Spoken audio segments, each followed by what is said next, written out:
So this is kind of a dual purpose video. Go a little bit more into detail. I've got my, you can see I did my stucco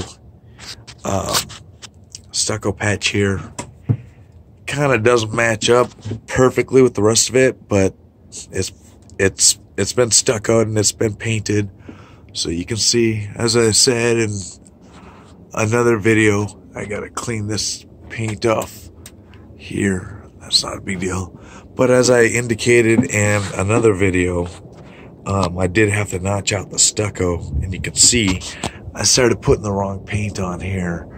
But you can see the paint matches up good. I mean, if you get up on it in certain lights, you can see that there's a color mismatch. I still gotta run a bead of caulk down here to caulk it in. But that's cake. So, as I said in another one of my videos, I started, you can see lag bolt is right there. That's one of those one-way lags. Okay, what I did is I went ahead and I bought some, I believe it was 1/4x2 lags. And I lagged it in here. I didn't have to notch this side of the stucco out at all. So I lagged it right into the wood here. And I used my level. And I put another lag in, the top lag there. That was another 1/4x2 or whatever it was.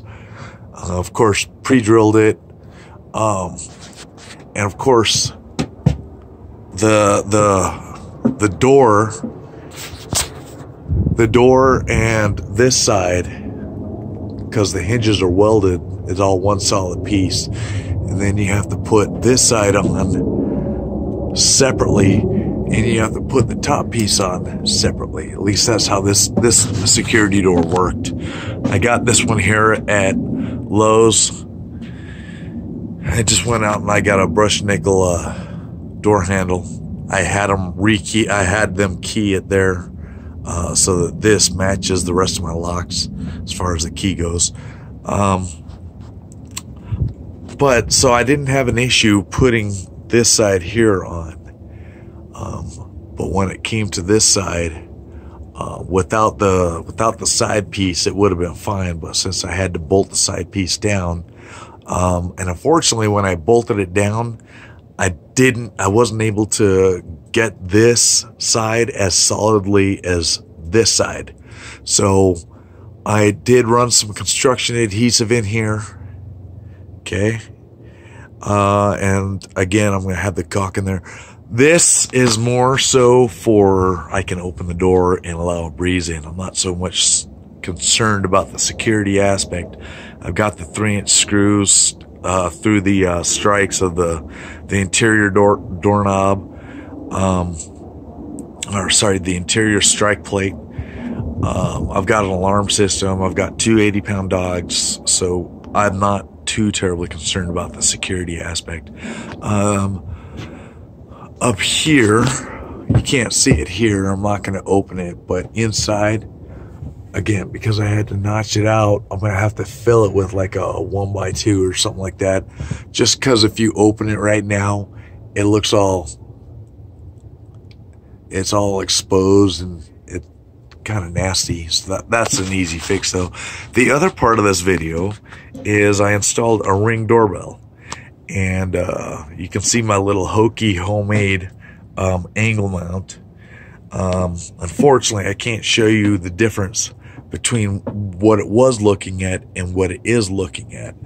Well, I guess, see, before I was on the camera was only shooting to like the front of my coworker's truck. Now it gets all, because it's a wide angle camera, so it's getting all of the truck. So it's more centered this way. Before it was more centered like this. And of course, my camera that I'm shooting this on is not a wide angle, so I can't show you exactly. But what I did is I got some Plex in the garage, and I just cut it down. Used a heat gun. I bent with with the heat gun, I molded this, and then I molded this side. And of course, you can see in looking right here, you can see this area is longer than this area. Now what I wanted to do is I wanted to have one solid piece that I wanted these brackets to be bent right here, so it was one solid piece. Okay, my fear was if I did that, I'd have lost this bend, because you heat it with the heat gun, it just turns to goo, essentially. So what I did is I cut some little deals here. You can see. Okay, I cut these little deals, and I used the heat gun, and I heated it up, and I got it set to the proper angle, if you will. Another thing with doing it this way is because it wasn't perfectly flat, I was able to modify it a little bit. And you can see I threw some caulk in here because behind here, in here, is the wiring from the existing doorbell that goes to here. Now, these Ring doorbells, you do not have to use the existing wiring, but it makes things easier. Now, I know I could have bought a wedge kit from Amazon for Ring, but I happen to have the plastic.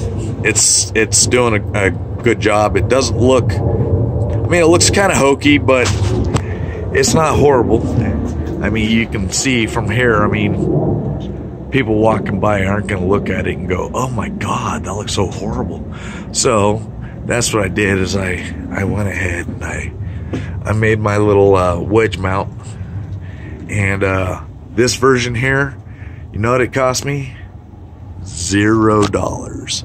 Big fat goose egg, $0. Maybe as finances become better, I might go buy a wedge mount, and then I can I can pull these anchors out, and I can fill it in, and I can scrape all this out, and I can fill it and paint it, because I've got the matching paint for this. So anyways, this is like I said, this is a combo video on the security door, which I know my Beware of Dog sign is crooked, and my Ring. So that's that. I'm working on doing some wiring inside. I'll be shooting a video on that. Otherwise, yeah,